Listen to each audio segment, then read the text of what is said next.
Hello, Charlie TCG here, and welcome back to Looking Ahead, the series where I break down and analyse the meta, what's happening over in Japan, and how will it impact Taiwan. Today, I'm breaking down my favourite deck to play in the Prismatic Evolutions format, Dragapult, and why is it doing so well in this brand new format.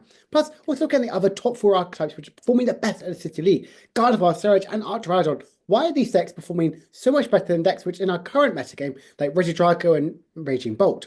Plus, a few brand new cards got revealed as well, and one of them could be very impactful for control players. So, without further ado, let's jump right into the video. So, we had quite a few new good cards got revealed, and first of all, I'm going to look at Dunsparce EX, the first one of its kind with a very interesting attack. First attack, Adversary Tail, 60 damage, times the amount of EX Pokemon on your opponent has in play. Now, in paper, this seems really strong. This can max out at doing 360 damage. That is a lot for one single energy. But when we really think about it, unless you're playing against like a Raging Bolt deck, most decks really play between 2 and 40 X's out in the field, so theoretically you're maximum out doing 240 damage, which doesn't seem that strong overall. Yes, it's quite interesting when we also have the Dunsparce with great drawing effect. You may look at that second attack, but that's for 3 colours and he's doing 150 damage and doesn't go through any effects on your opponent's active Pokemon. Not too bad, you mainly would be using it for the first attack, but I would say overall not going to be as strong unless we go into really heavy EX format. Now we'll talk about that card which has had a lot of talk, Burnett, and this is going to be very scary for control players. What it does for its first attack is Cursed Speech, For 1 psychic energy, your opponent shuffles 3 cards from the hand and put it into their deck.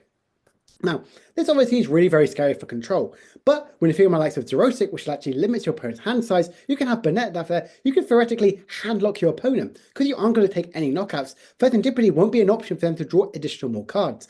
So if you can find a good lock with potentially playing 4 Xerosics, 4 Power Pads, finding ways to continuously streamline Xerosic, you can theoretically win from like the opponent not drawing any sort of cards as well, and I think that could be very scary.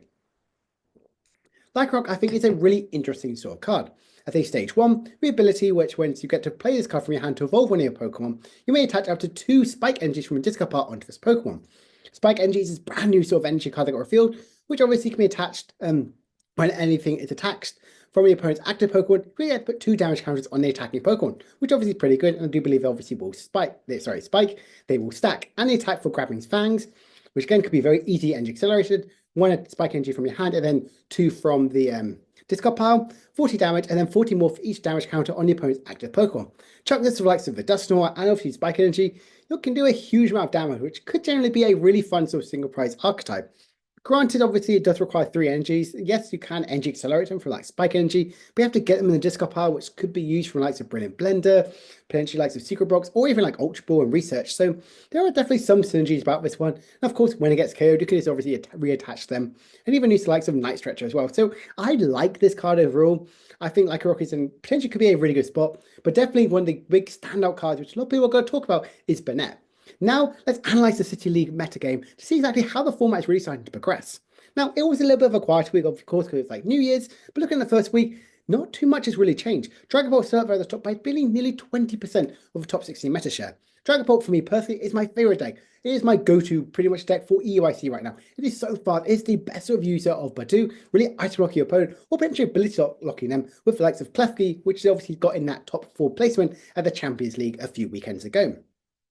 Obviously, you have the return of Lance, which is great sort of search card under item lock, or generally having Badu to slow down your opponent. Play a Lance, get 3 copies of your Cloaks, evolve all your Dreepies, and then kind of like sit there with draw. Seeing 6 additional cards is incredibly powerful. You already have great energy acceleration from the likes of having the Crispin, as well as also having the Sparkling Crystal. But another deck which is doing incredibly well in this new format is the likes of Gardevoir. Now you might go, but Charlie, Badu slows down item cards, but the 2 sort of strongest decks right now are stage 2, which obviously rely on having abilities to, item cards to draw into this one. But what makes these 2 so good is having Curly as well as Cloak, having that stage 1 Pokemon actually draws you into some cards. And Gardevoir is incredibly powerful. I think having the double Monkey Dory is incredibly good against the Dragapult, slowing down them from not actually having their Their Dust goes out in play, or getting rid of any Pokemon with 6 HP, like Pidgeys, is really, really scary. They already can be a bit slower, and Gardevoir, I still think, could do incredibly well even without playing like Badu. Now, there is definitely some discussion, which I will talk about later, about the different ways about how to play the A-Spec. We've obviously seen Unfair Stamp being the main sort of point of call recently, but Precious Trolley is definitely kind of like rising up there with the likes of the Cool Bell, especially after the top 16 placement in the Champions League, in kind of like the best way to play Gardevoir right now. And we've even seen Hyper Aroma kind of go around there. So generally, there are some very interesting sort of plays right now for Gardevoir. The other two decks which are doing very well, I really do think because of the Champions League recently, it's Archaludon and Ceruledge, but round up the rest of the 50% of the metagame. Now, having Archaludon kind of makes sense because obviously it was in the winning sort of list. And of course, it did get a top 8 placement as well. So again, I'm not surprised at all with Archaludon doing incredibly well. Ceruledge, however, is definitely a little bit of a surprise. But I do think it's one of those decks which can go toe-to-toe with Dragapult occasionally. You definitely do need to play the Palkia build and try and get the Greninja sort of play out, but you do need to have a ton of different energy cards to really kind of like capitalize on doing incredibly well. That's definitely one reason why Ceruledge can really keep up with this one by trying to go that Greninja play. Now, one of the most interesting things right now is when we look at some of the other top decks, Regidrago and Regibolt are not here to be seen. Before Badu, they were in the 20 to 15% of the meta share, and they've kind of like completely disappeared to even some have been even 3 or 2%. This, I think, is definitely very interesting, and this is when you can kind of see how Japan results and could be very different to us. Currently in our metagame, Regidrago is the BDIF. It is the best deck in format. It is so fast, it answers pretty much everything. But right now in this format, it can be very slow and very shut down for likes of Badu. I do think that Regidrago is definitely underplayed right now in this format. I think it's in a really good sort of position, but again, that's because the result a little bit skew. We aren't going to see, we didn't see it do really well at the Champions League. So of course the results there won't really be reflected in the likes of the League. And we've got rotation happening in just a couple weeks time for Japan. So of course that's not really going to be their main focus point. Play some decks which might potentially rotate in just a few weeks time. But then the rest of the form we are seeing Ancient Box be 6.6. Again, no surprise there as they take a second place. Miraidon, which I think is in a really good position right now. It is so fast and so aggressive. And if you get the turn one, if you go second in the Iron Hands, against likes of Dragapult and against likes of Gardevoir, it is so difficult for those decks to come back on. And that's exactly why I think that's in such a good position. And Charizard is going more of the Great Tree sort of route, potentially even the Energy Evolution. Sorry, the Team Evolution to really kind of like counteract and like slow down for likes of Badu, as it's a deck which really gets affected by it. So if we see the top 16, we can see that the metagame is definitely sort of shifting away. We're seeing decks like, sorry about that, Dragapult really capitalize themselves up to the top position by being nearly 18% of the metagame. And Gardevoir being nearly 14%. Again, a deck which I'm not really too surprised. I did do some testing today. Here's my good friend Justin. And of course, we did record a game, so hopefully that should be out on the channel in the next hopefully in the next week or two. So now let's actually break down the top 4 sort of placements. We can see here that Dragapult, Gardevoir, and Archaludon are up there in the S tier, but being over 15% for total of the top 4 placements. If you add them all together, that is nearly 60% of the format of the decks which have kind of like got into the top 4 placements are those 3 archetypes. If you look at the rest of them, they're always 6% or lower. We are seeing Block Likes do really well. That is their most favorable way to play Likes of Control. Gholdengo doing incredibly well, being 3.7, exactly the same percentage as Charizard. But we can see here, there are no likes of Regidrago or the likes of Regibolt, which if we can see here, are completely ancient is gone from that sort of placement. We are seeing Lugia. I think Lugia is in a really good position as well, especially if we're seeing Dragapult be up there at the top. Decks like Regidrago is really, really good. But Lugia, as we learned today in my testing, gets absolutely destroyed by Badu. If they can't get that item out, and if you get Lugia hands, it's in a really dangerous spot. So it definitely is a deck which I would not be playing personally. Now, I want to break down a couple of the top 4 sort of decks. We're looking down at some Dragapult, Gardevoir, Archaludon, and Ceruledge, trying to see exactly where they're sort of placed and how exactly Dragapult can really counter and really kind of shine in these sort of matchups. So first of all, we'll look at this Dragapult list here, and I generally think this is a really, really powerful version. We can see here they are playing a 4-4-3 line of Dragapult, and I think that's a really, really key sort of one. With having 2 Lancers, it's very easy to draw into these sort of cards. I do really like having the Forge of Cloaks. Some people might go down to 3, but 4 of them is so, so powerful. Being able to see so many different cards as well. And if you have 4 Treepies out, you can evolve into your Dragapult just a little bit later, especially if you have the Badu out in the active spot. Now, one nice interesting thing here, they play a 2-2-1 line of Dusknoir. Where in more common phase, we are seeing a 2-1-2 line of Dusknoir. The reason why I think this could be is we are generally seeing a bit of the rise of the 50 HP Pidgey. I feel like are kind of like shining right back now. If we're seeing more of the Badoos as well, this Dusclops as well can easily one-hit KO them and not really rely potentially a Dusknoir in the later sort of term. Definitely focusing more on going for that more immediate sort of response and threat. Having the 2 Minion and 1 Rotom V, definitely having a bench space available to you. But I think because you play a ton of sort of supporters, especially if you want to try to get into your Lance, get into your Arvins for the later sort of turn, early one, I think it's generally in a really good spot. Rest of the item cards, we're definitely seeing more of a similar sort of case. I do like the Lost Vacuum in this one, especially if we're seeing Gardevoir kind of like rise up the ranks. Kind of getting a cheeky sort of prize card that way by using a Lost Vacuum, removing sort of the Bravery Charms on like the Scream Tails or potentially a Drifloon, could really swing you the matchup in that favor. One thing I've definitely learned about is Radiant Alakazam is an absolute nightmare. It is incredibly powerful. It pretty much is a good strategy as well. That 10 damage from Badoo, you move that onto the opposing Dreepy or potentially even the opposing Rolls. Then all of a sudden you can put the 6 damage counter on them on the bench and you could draw it into potentially gain a 2 prize turn.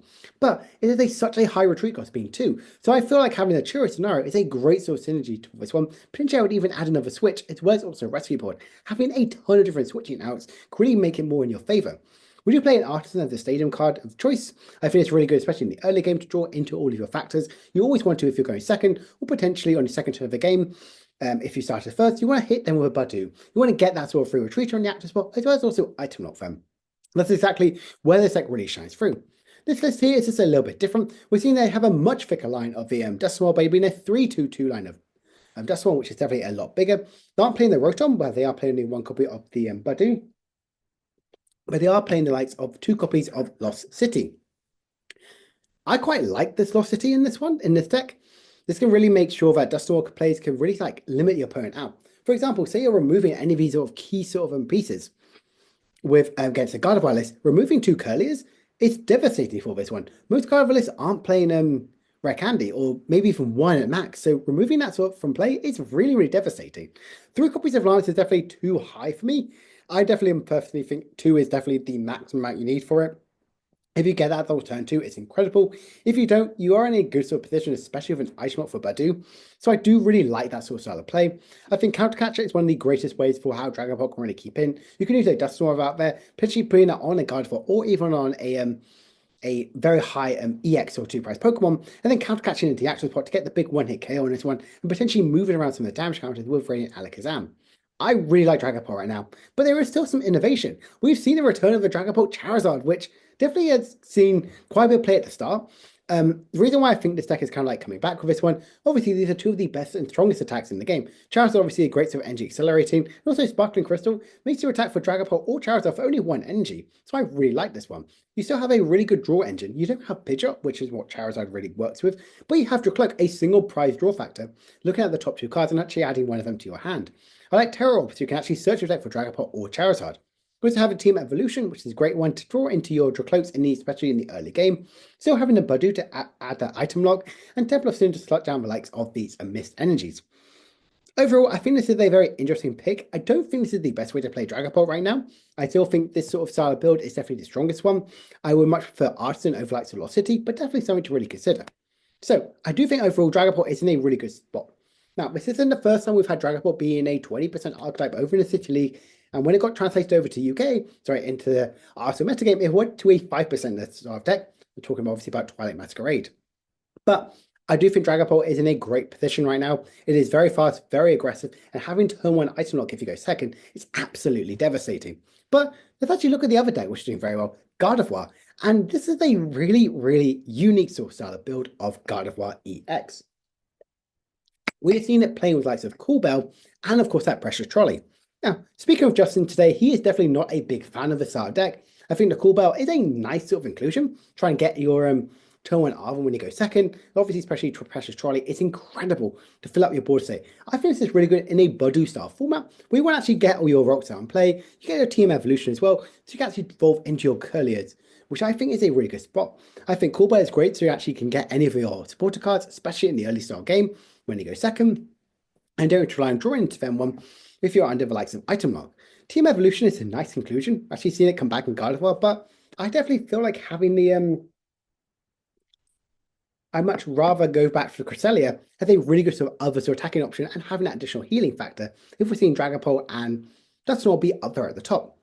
2 Monkey Dory with 3 copies of Darkness Energy, I think is absolutely the way forward. I think that is exactly how Gardevoir can keep up against the likes of Dragapult. By moving it to an additional 60 more damage every single turn, by removing it from your play, make sure that you can attack with much stronger damage with Scream Tail and Drifloon, and of course, KO the likes of these cheeky sort of Duskulls on the bench. But another really interesting part of Gardevoir one is having this Hyper Aroma with 2 copies of Iridat and obviously a Budu as well. This is a little bit interesting version of Gardevoir. I generally don't see this as strong, but I think Budu is a good sort of inclusion for Gardevoir. I think it's exactly the sort of card it needs right now to have that sort of pressure as well. Granted, obviously you want a team evolution, especially if you're against another opposing Budu. But generally having a Budu as well, giving that free retreat option, that extra 10 damage can really come in so much handy with having the Monkey Dory out and play to move around your damage counters. And obviously Hyper Aroma guarantees to get your curlies, but if you're scared of Budu, I would much prefer like Sylvia and Unfair Stamp for a late game distraction for the card. So Gardevoir is definitely in a good spot. But another card which is doing very well, it's the likes of the Ceruledge. Now, if we look at the Ceruledge list here, we can see it is very similar to the top 8 list from the Champions League just a few weekends ago. I do like having the 3-3 line of Ceruledge and a 1-1 line of Palkia. As mentioned before, I do think the only really way how this deck can really keep up with the likes of Dragapult is having that turn 2 Greninja play. That's literally, I think, the only way. It is so difficult to get the amount of energies in your discard pile to hit that magic 320 damage to actually one-hit KO a Dragapult. Could be very, very scary indeed. Yes, you do have the Briar turns, which obviously is much stronger. You do have Palkia with the likes of Monkey Dory, so you can move around some damage counters and pretty much do a maximum of 290 damage. So that's pretty powerful overall. I love Jamming Tower as well. Slowing down the likes of Bravery Charms is absolutely game-changing. You start down the likes of Forest Hill Stone, of course, and Team Evolution. But generally, I think Jamming Tower is such a great stadium card in the format right now. I like the Brilliant Blender as sort of the ace-spec of choice. We are seeing Prime Catcher kind of be sort of the aggressive sort of play in Ceruledge, but I think Brilliant Blender could generally be the way forward to this one. Again, you want to be fast and aggressive. You want to attack with Rennet Greninja turn 2, and then basically after that, with a single priority active spot, use that Brilliant Blender, get all these energies in discard pile, and do these huge damage outputs with Ceruledge, and could be very difficult for Dragapult to KO, as of course has 270 HP. Very difficult. They have to use their Dust Snorts or move damage around there to actually get these big one-hit KOs. So generally something to think about in these Ceruledge sort of decks. Another deck which is doing incredible, it's obviously Archaludon. This build here is not playing the Jalga build, and I do think the Jalga build is still very, very strong, but I wanted to talk about this one because it did play that new sort of card, the Hiker card, sorry, the Black Belt, which does additional more damage to the opponent's active EX. Effectively doing 260 damage with Archaludon, which is really, really powerful against these sort of style decks. Obviously, you do 220, which is a magic number, KOing pretty much every single basic EX or V. So having this Black Belt as well, basically do a little bit more damage as well, KOing the very scary cards like Golden Go, but also the cards like Iron Hands and stuff like that, which is just a little bit out of your reach. Relicanth as well to obviously use Duraludon's other attack as well, Raging Hammer. But yeah, I think Archaludon is in a great position. Talking with people, talking with friends, I think this is still a threat. Even if you're going to Birmingham Regionals in just a few weeks' time, or generally if you're testing for EUIC, have this deck on your radar because it can come out of nowhere and hit like an absolute truck. So those are sort of analysing sort of decks here. I think this has a really good sort of matchup into the likes of Dragapult.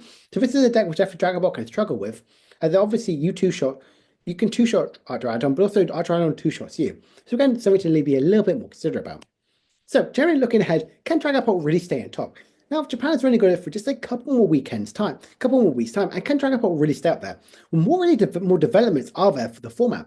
As we're near the end of this one, we are seeing decks like Ceruledge and likes of Archaludon really kind of rise up in this sort of Budu sort of led format. So generally to make you think about, is people ready for rotation? Will Optimization really be up there at the top? Is Control going to be incredibly powerful now with the likes of Bennett? Or generally we're going to see some new sort of style decks like N and Iono. Iono's Pokemon doing incredibly well. I am personally so excited for rotation happening in just a few weeks' time for Japan. And of course, we'll be covering it and looking ahead as we nearly come up to our 2-year anniversary. This is episode 95, which is honestly such a huge achievement. I just want to say thank you so much for letting me keep on doing this every single Monday. So if you enjoyed this video, please remember to like and subscribe. Check back in a couple of days' time or hopefully in a week when I'm going to have that gameplay of Dragapult versus Gardevoir. Which do you think is going to come out on top? Let me know in the comment section below. Hope you have a great rest of your time and Happy New Year. See you later. Bye for now.